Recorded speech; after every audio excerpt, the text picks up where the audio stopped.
Hello, it's Bailey and welcome back to my channel. Today I am in my favorite comfy sweatshirt. This actually used to be my dad's and I begged him for years to give this to me and he wouldn't.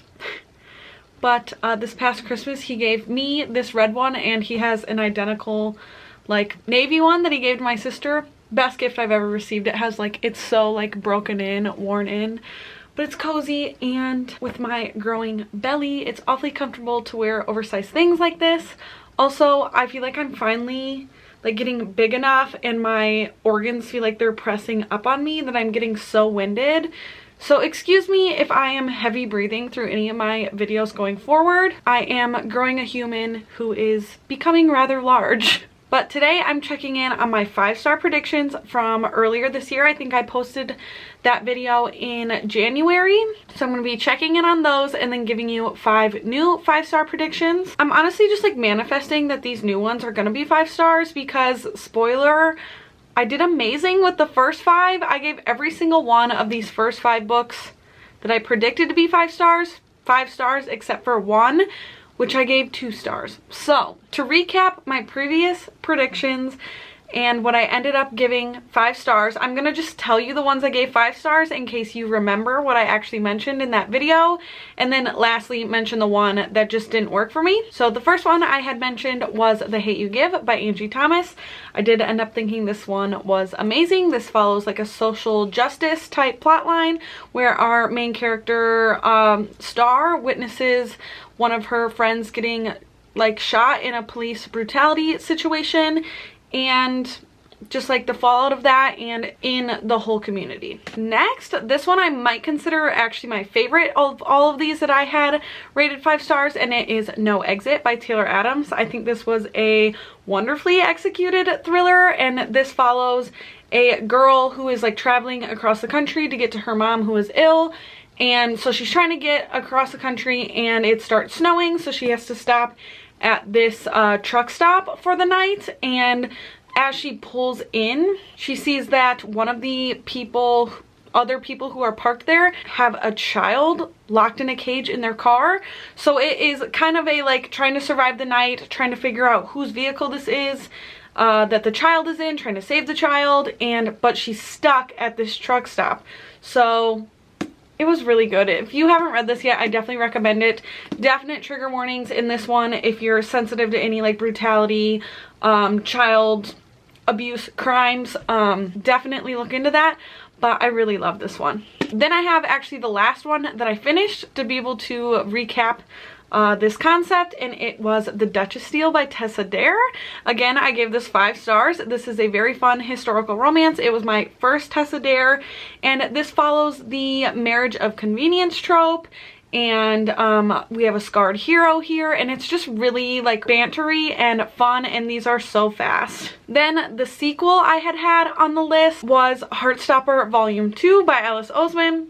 If you've been around for any amount of time, you know I've been loving this series, and this one was 5 stars. This follows 2 boys in high school basically falling in love, and it's the cutest, funnest thing ever. So that leaves the one that I ended up not giving 5 stars to, and that was The Poet X by Elizabeth Acevedo. Like I said, I did end up giving that one 2 stars.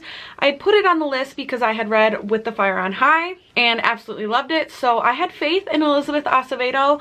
Unfortunately, this one was formatted different than With the Fire on High. This one is told in verse, and it just didn't like resonate with me. I don't know if it was the verse. I did mention that this book has a heavy like religious undertone, and religion fuels a lot of our character's decisions and just how she reacts to things.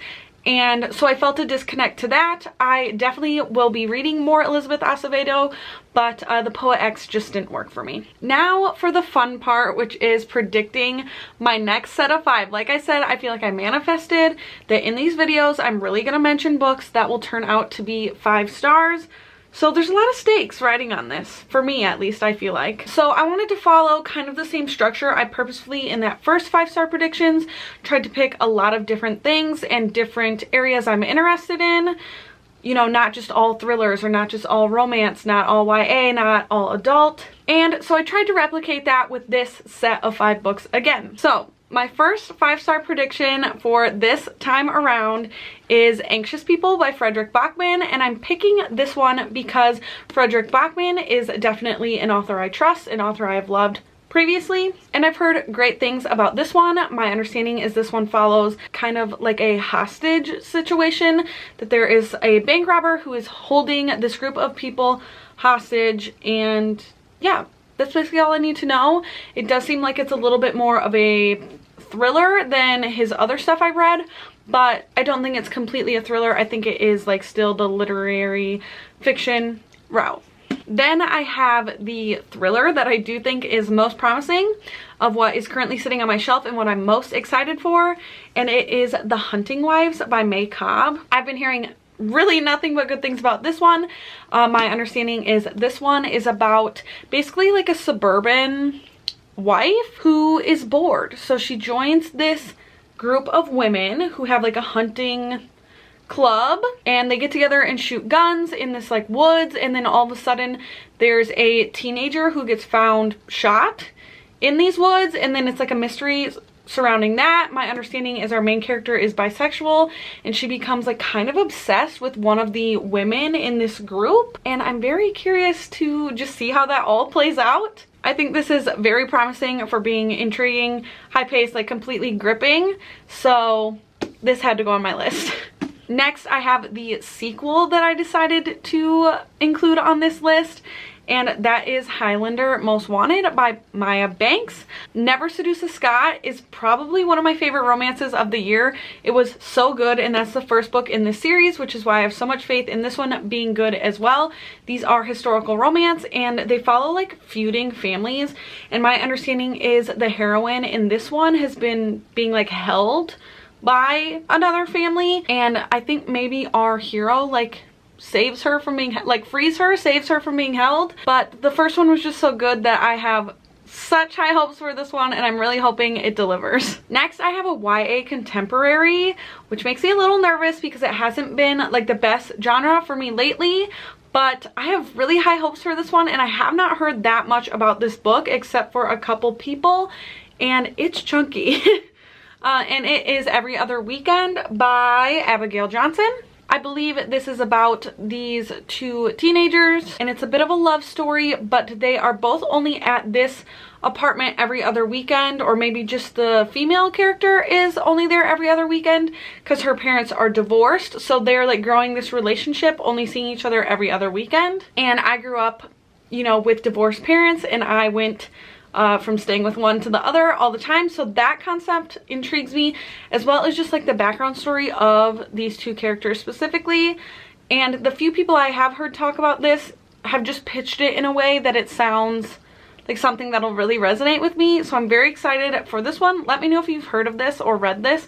This is probably the like least popular one that I have included on this list. And the last one I have decided to include here is actually gonna be me like exploring a new genre, kind of, and that would be middle grade. I have picked up quite a few, not quite a few, a few middle grade books recently, and I have yet to like really get into the genre, but I'm so excited to try it, and I think out of any of the ones I've picked up, this one is going to be best and what I like the most. It's not too long, the concept intrigues me, and I'm just overall really excited to get to this one.